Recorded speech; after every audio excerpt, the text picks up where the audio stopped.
boa noite. Está no ar o especial Coronavírus. Hoje vamos falar de pandemia e economia. Uma rima ruim, hein? Segundo a ONU, esta é a maior crise global desde a Segunda Guerra Mundial, portanto, é a maior em 75 anos. E a ONU vai mais longe no tempo. A crise gerada pela Covid-19 pode levar a economia global ao pior desempenho desde a Grande Depressão de 1929. No caso do Brasil, os números de abril, o primeiro mês completo de paralisação nas atividades do país, dão uma dimensão mais clara do problema. Por exemplo, a produção de automóveis teve o nível mais baixo desde 1957, quando a indústria automobilística se instalou no país. Foram produzidos apenas 1.800 veículos, a queda é de 99,3% em relação a abril do ano passado. O consumo de qualquer coisa que não seja alimentos, bebidas, produtos farmacêuticos praticamente parou. O resultado é que os estoques nas fábricas e lojas cresceram absurdamente e atingiram níveis próximos ao da recessão de 2015, segundo a Fundação Getúlio Vargas. Claro que nesse cenário já se prevê um aumento significativo de pedidos de recuperação judicial pelas empresas, especialmente as pequenas e médias. Elas são as mais afetadas por causa do menor fluxo de caixa. E é sobre isso que eu converso com Manuel Justino Bezerra Filho. Ele é desembargador aposentado do Tribunal de Justiça do Estado de São Paulo. Boa noite, doutor Manuel. O senhor que conhece bem esse ramo, doutor, pós-doutor em falências, em concordatas, nesse caso, tem vários livros publicados. O senhor já viu uma situação parecida com essa no Brasil? Boa noite, meu caro Guilherme, obrigado por essa oportunidade.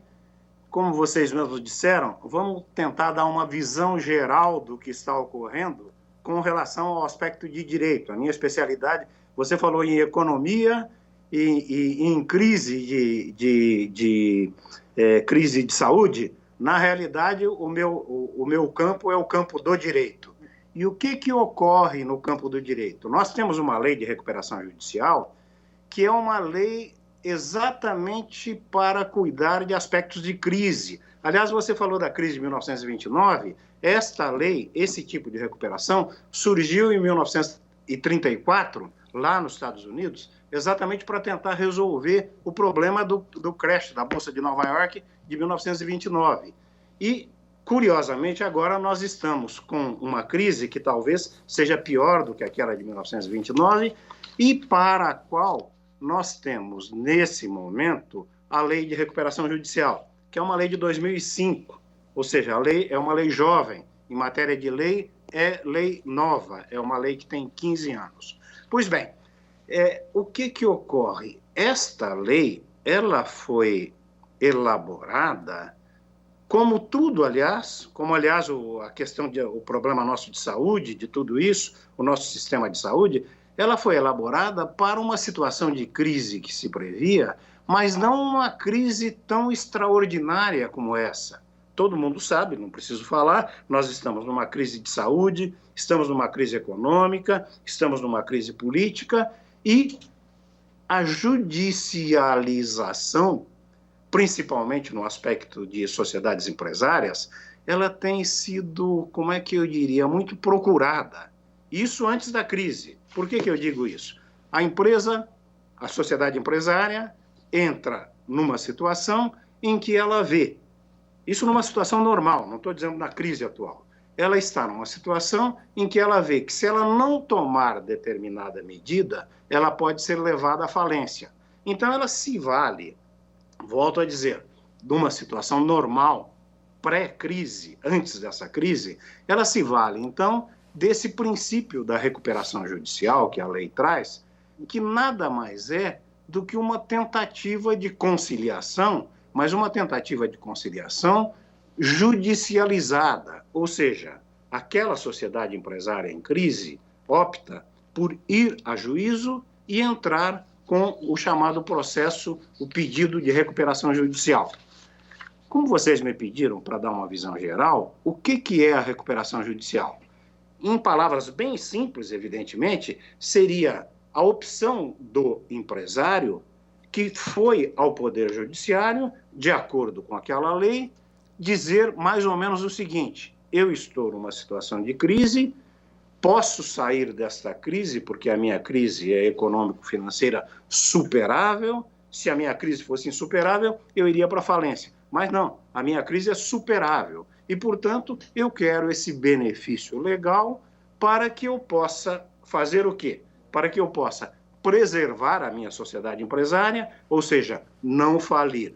Preservando a sociedade empresária, eu preservo os empregos, a empregabilidade, o que é absolutamente importante nos dias de hoje, e dessa forma, preservando a sociedade empresária, preservando os empregos, eu continuo, permaneço na produção normal e pago os meus credores e, desta forma, no mundo ideal da lei, eu saio da minha situação de crise e continuo trabalhando. Doutor Manuel, é isso. Pois não. Como é que o empresário faz esse caminho todo? O que ele precisa, como provar que ele consegue sair da situação? Que passos ele tem que dar? Ele tem que preencher as condições que a lei exige, que aqui realmente não vou entrar nelas, que são muito detalhadas, mas fundamentalmente tem o artigo 51, artigo 50, artigo 40, enfim, eu não vou entrar no detalhe da lei. Mas o que ele tem é que provar que, de acordo com as condições da lei, se lhe for dado o benefício de poder transitar pelo processo de recuperação judicial, ou dito tecnicamente, se for deferido o processamento da recuperação judicial, que ele vai a juízo com um advogado pedir, por meio do advogado, se lhe for dada esta oportunidade, ele demonstra que terá condições de, eventualmente, sim, se preservar e atingir, portanto, aquela situação de regularidade a qual ele quer voltar. Mas, para isso, tem um aspecto curioso. Eu ia falar exatamente isso quando você me perguntou, mas a pergunta foi exatamente no momento ideal.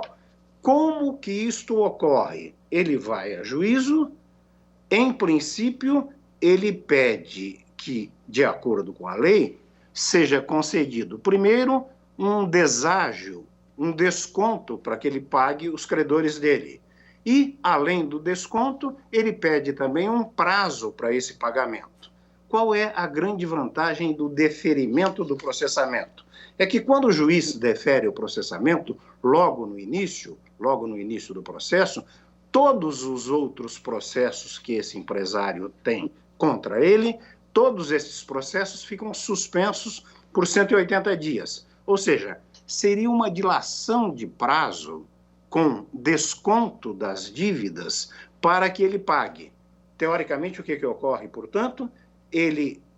Todos os processos que estão contra ele, em andamento contra ele, ficam suspensos e, durante esse prazo, ele tem o prazo para se arrumar, para se ajeitar, para colocar a sociedade empresária em situação de bom andamento e aí pagar todos os credores. E isso, evidentemente, num plano ideal. E volto a dizer, isto numa situação de crise econômico-financeira normal.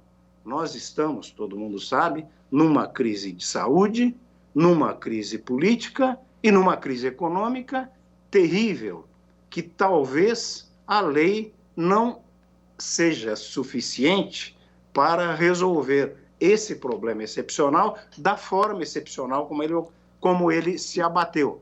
E aí, isso qual é a saída nesse caso? Que é o temor atual.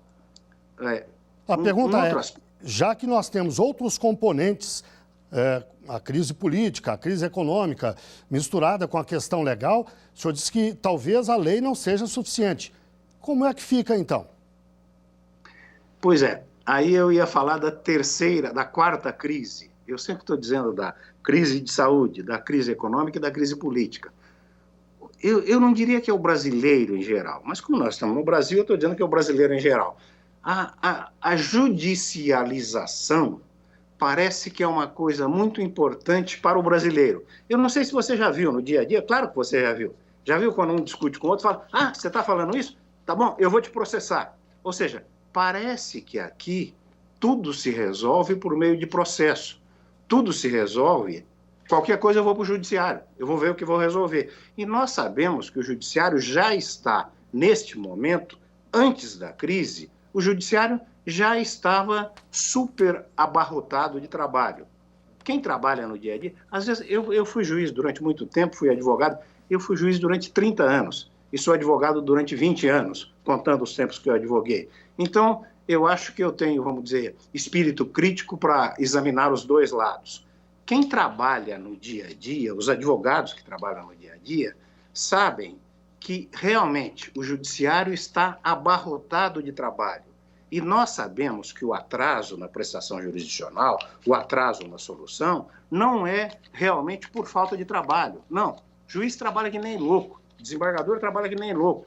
No entanto, a quantidade de jurisdicionalização, ou seja, a vontade que a pessoa tem de levar a juízo a sua discussão é uma coisa que acaba abarrotando de vez o sistema judiciário. E cabe conciliação nesses casos? Cabe conciliação?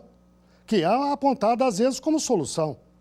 Sim, a grande vantagem, que também eu iria falar sobre isso, mas vou aproveitar a sua pergunta, eu falei da recuperação judicial. Nós temos também a recuperação extrajudicial. A recuperação extrajudicial, curiosamente, é um sistema que a própria lei prevê de tentativa de acordo extrajudicial. Essa recuperação extrajudicial é um sistema constante da lei que pode começar fora de juízo e terminar fora de juízo. Mas veja que coisa curiosa. Essa recuperação extrajudicial, que veio na lei exatamente para tentar diminuir a judicialização, diminuir a discussão judicial, a recuperação extrajudicial está virando agora uma recuperação judicial. Ou seja, começam com a tentativa de recuperação extrajudicial e vão para a recuperação judicial. Resultado final, nós sempre caminhamos para essa judicialização.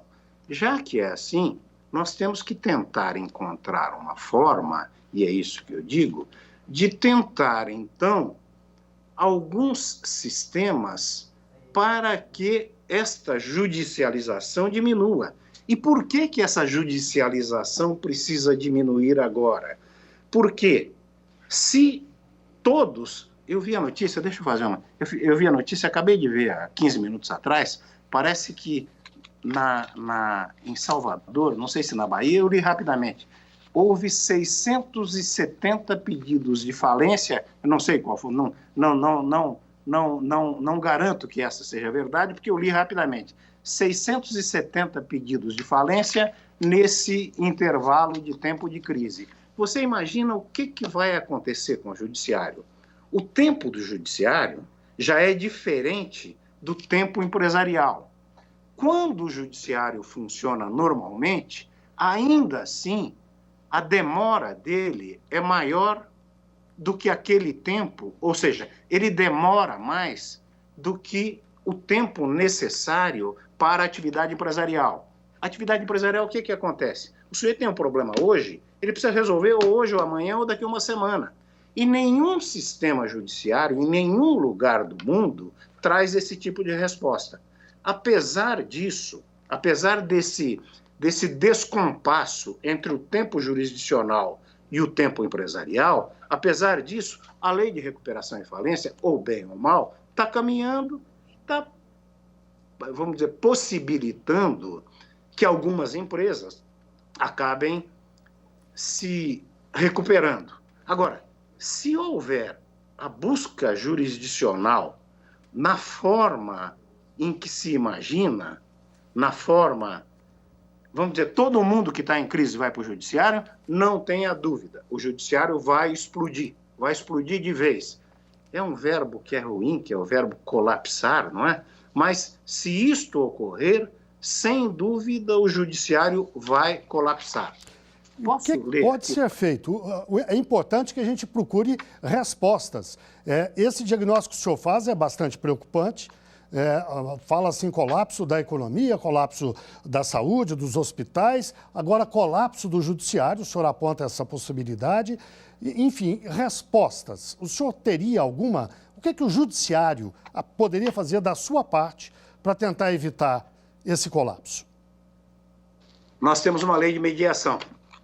Esta lei de mediação prevê uma situação em que tudo pode ser resolvido extrajudicialmente. Tudo pode ser resolvido extrajudicialmente, por meio de um mediador, e eventualmente isso pode ser levado a juízo para ser homologado pelo juiz, mas aí não há problema nenhum. Chega hoje, o juiz homologa hoje e está resolvido o assunto. Então tem a lei, eu me esqueci do número da lei, mas todo mundo conhece a lei da mediação. Veja o seguinte, claro, eu sou desembargador aposentado, tenho contato com desembargadores, tenho contato com advogados também, e vejam, me permita ler rapidamente Claro. um site de discussão do qual eu participo junto com desembargadores, não tem segredo nenhum, até porque eu não digo quem é e não tem nada de segredo, mas o desembargador amigo meu está dizendo, estou preocupado, aí ele diz, muitos pedidos para não cortar água, não cortar luz, não protestar título, não pagar empréstimo, calamidade pública, muitos provando, outros sem provar, outros sem nenhuma prova, alguns acrescentam argumentos, outros só falam na Covid, pessoas físicas, jurídicas, grandes, pequenas, despejo, recuperação judicial, obrigação tributária, e ele termina perguntando o seguinte, nós vamos explodir. E ele diz, algo está sendo pensado nesse sentido? Sim, várias coisas estão sendo pensadas. Há uma série de projetos de lei, eu tenho um termo que eu gosto muito, há uma crepitância legislativa em torno de tudo isso para que se encontre uma solução para esta situação excepcional de crise. Só que, curiosamente, praticamente todas estas tentativas, por meio desses projetos, resoluções, etc., levam tudo ao judiciário, ao invés de distanciar do judiciário. Você está me perguntando, e realmente, qual seria, vamos dizer, a discussão propositiva com relação a tudo isso? Você apontar erros é uma coisa tranquila, não é? Você aponta e diz, qual a solução? Eu poderia dizer, eu não sei qual a solução. Aliás, eu não sei mesmo, aliás, ninguém sabe. Mas qual a procura de solução? A primeira procura de solução, me parece, é contar com todos os advogados que trabalham com isso e contar com todos os empresários que são devedores e, ao mesmo tempo, são credores, para, de certa forma, desarmar o espírito para saber que só deve ir pedir jurisdição, só deve entrar com processo se não tiver solução extrajudicial. Convencer a todos que, se todo mundo que tem problema entrar no judiciário, o judiciário explode tranquilamente. Ele não vai dar solução. Então, a primeira indicação seria uma mudança filosófica. Verificar que, em vez de falar, eu te processo, falar, não, vamos discutir para que a gente não entre com processo. É a primeira posição. O senhor pode explicar melhor como é que funciona essa solução extrajudicial? A solução extrajudicial, é a Lei 13... achei. A Lei 13.140 de 2015, que é a Lei de Mediação. Devedor e credor se reúnem, em conjunto indicam um terceiro que é um mediador. E explicam, esse mediador deve ser um advogado, deve ser alguém, um economista, ou mesmo um advogado e um economista indicado como mediador, e eles vão levar o problema deles, do credor e do devedor, para esse mediador. O mediador vai ouvir todos, vai dizer, olha, tá bom, você tem 50 milhões a receber, você deve pagar 50 milhões. Você não tem 50 milhões para pagar e ele exige que pague 50 milhões. Vamos ver o que nós podemos fazer aqui. E tenta-se um acordo, a mediação. Este acordo é reduzido a termo e pronto, estaria resolvido o problema deles. Se não houver pagamento, aquele devedor que, sei lá, então em vez de eu te pagar 50 milhões em 3 meses, porque você vê, eu estou mostrando para você que eu não tenho condições de fazer isso, ao invés de pagar 50 milhões em 3 meses, o que eu quero é pagar para você 30 milhões em 2 anos. Claro que para o credor, o ideal seria receber 50 milhões. Mas entre não receber nada, que é o que vai ocorrer se o devedor falir, e receber alguma coisa, é melhor receber alguma coisa. Feito esse acordo, reduz-se isso a termo, faz-se um termo de acordo. E se quiser, até guarda na gaveta e cumpre o acordo. Se quiser, pode levar isso a juízo, mas aí leva a juízo só para homologação, uma atividade que o juiz resolve de um dia para o outro. Tem força legal. O acordo tem total força legal. O acordo entre eles tem força legal e forma o chamado título executivo extrajudicial. Se esse sujeito prometeu que paga 25 milhões para aquele, se não pagar, aquele credor, aí tem que entrar em juízo, aí não tem jeito. Tem que entrar em juízo para execução.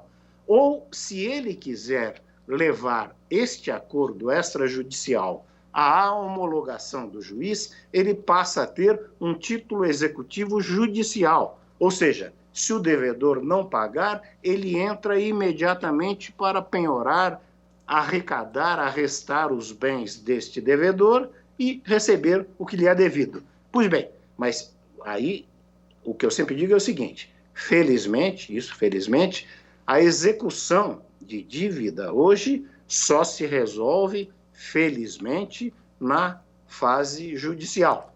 Tem alguma tentativa de execução extrajudicial que não tem dado certo, não? A execução tem que ser judicial. Daí não se escapa. É para isso que existe o judiciário, para tirar o bem de um e pagar o outro. Mas a tentativa é não chegar a esta solução. E não chegar a essa necessidade de jurisdição.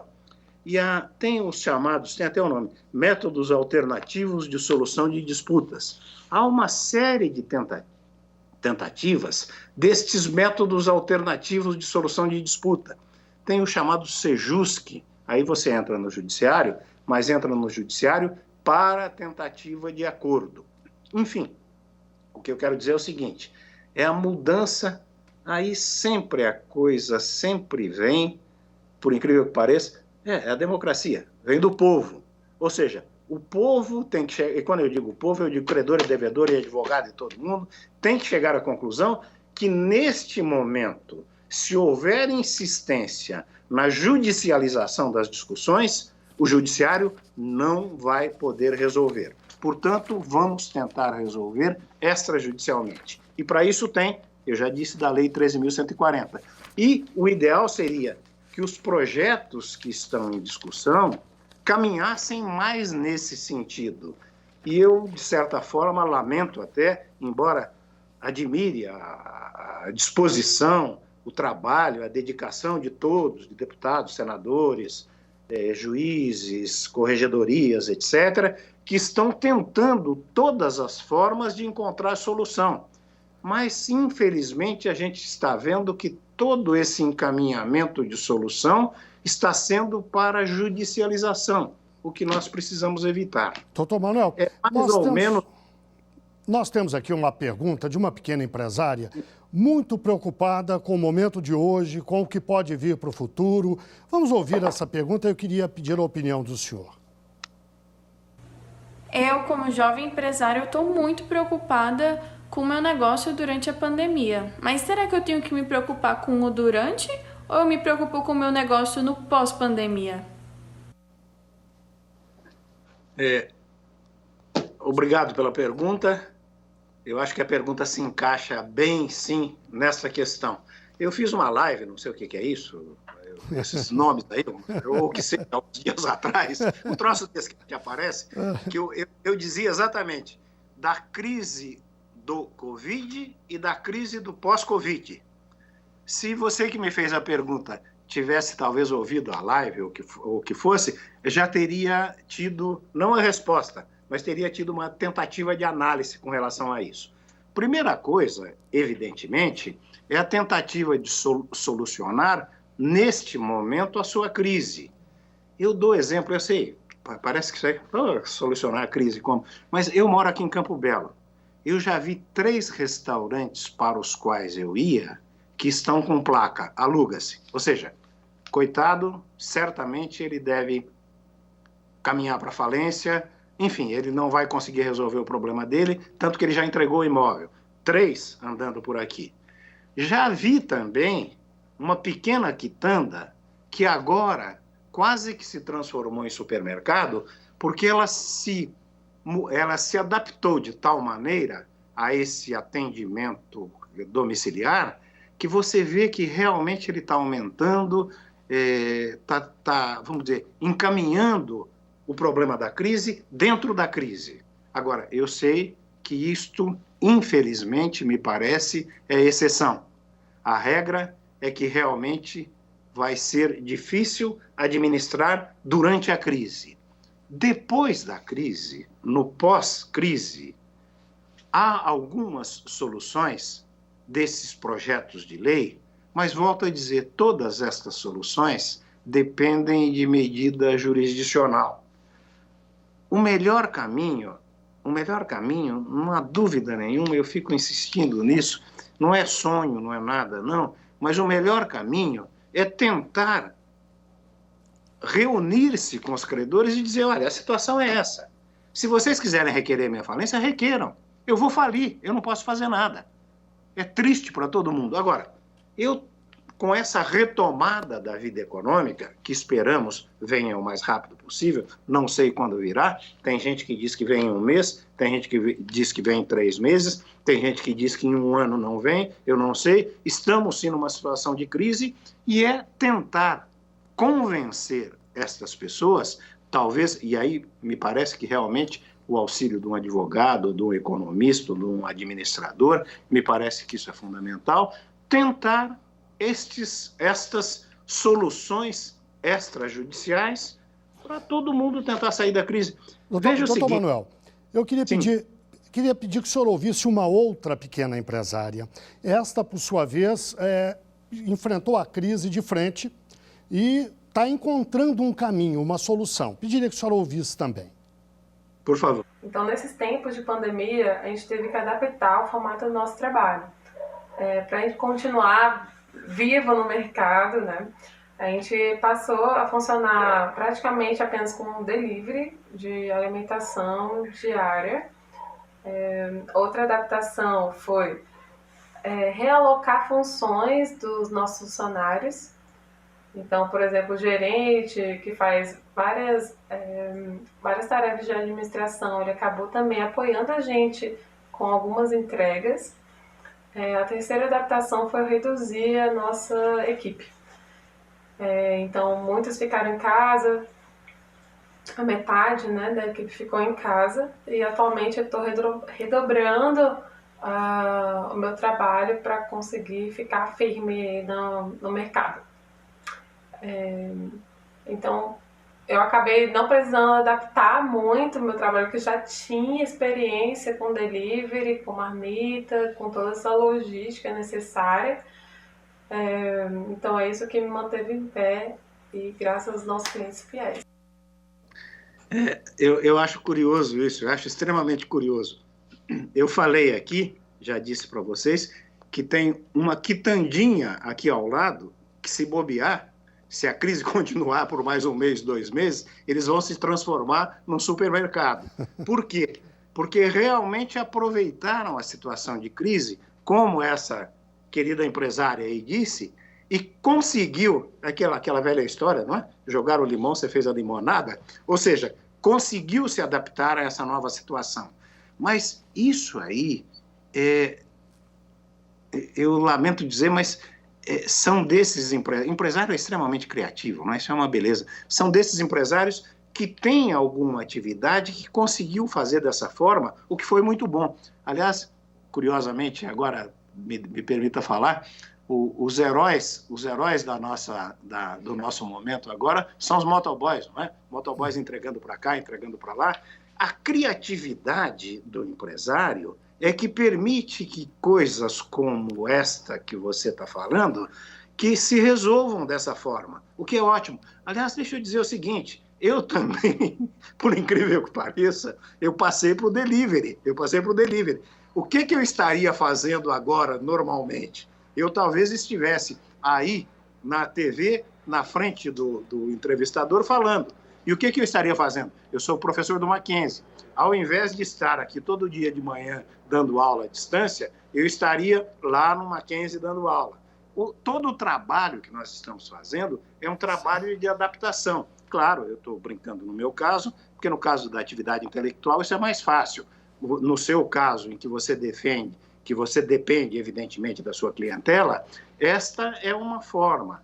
É uma forma, eu sempre digo, eu tinha um professor de direito econômico, que era o Pinto Antunes. Ele era tão amigo da gente, isso na Faculdade de Direito da USP, em 1969, 1970, ele era tão amigo da gente que a gente chamava ele de Pantu, o apelido dele era Pantu. Pinto Antunes foi diretor da faculdade e tal, e ele dizia que eu até naquela época discordava, agora estou começando a concordar. Ele dizia que o capitão da indústria é o herói do século XX. Quando diz capitão da indústria, é aquele que trabalha, é o empresário. Na realidade, nesse momento, o que a gente precisa contar é com a criatividade empresarial, como essa criatividade sua, como essa criatividade desse meu amigo que tem uma quitanda que vai virar um supermercado enorme. É isso que a gente tem que esperar para ver o que podemos resolver. Agora, não quero ser pessimista. Sim. Eu acho que o senhor aponta um caminho que, com certeza, todo brasileiro espera, que é o da criatividade, da luta para vencer essa dificuldade que não é só brasileira, é do mundo todo. Eu queria agradecer muitíssimo ao senhor. O nosso programa chegou ao fim. Dr. Manuel Justino Bezerra Filho, desembargador aposentado do Tribunal de Justiça de São Paulo, professor. Agradeço muito a sua participação, os seus esclarecimentos e desejo uma boa noite para o senhor. Boa noite. Eu é que agradeço a oportunidade, estou sempre à disposição de vocês. Um grande abraço a todo mundo e esperança para ver se conseguimos sair dessa crise o mais rápido possível. Um abraço para todo mundo, até mais. Um abraço, obrigado. Bem, e o especial Coronavírus de hoje termina aqui. Para rever esta e outras edições é só clicar no nosso canal youtube.com/TV Justiça Oficial. Boa noite a todos. Obrigado.